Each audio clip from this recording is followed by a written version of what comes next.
All right, let's go ahead and shift gears now. A very interesting discussion, but let's turn now to the U.S. House of Representatives, where we have now 14 seats, gained an extra seat because of the last census.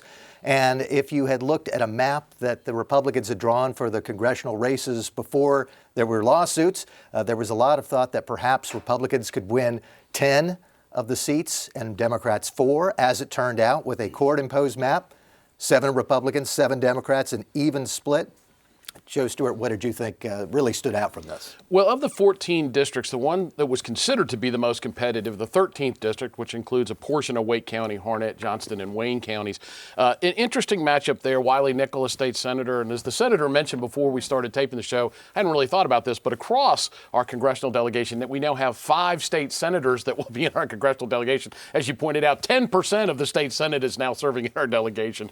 But the 13th district, which was considered to be most competitive, proved to be not as much as we would have thought. Looking at Bo Hines, a candidate, the Republican, who perhaps a little flawed, came from outside of the district. That knock was he's not from here kind of thing. He did not do as well in some of the key parts of that district as Ted Budd did in the U.S. Senate race, and that maybe was the difference.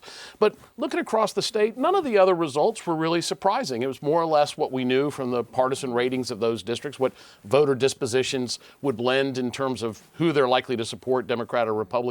But we go to Congress with a relatively strong delegation now. The thing we're not thinking about, because it's an election, we've got some really strong incumbent Republican members of our delegation, Richard Hudson and David Rouse, or Virginia Fox, Patrick McHenry, that will be in significant leadership positions and committee chair positions should the Republicans take control of the U.S. House, which seems pretty likely at this point.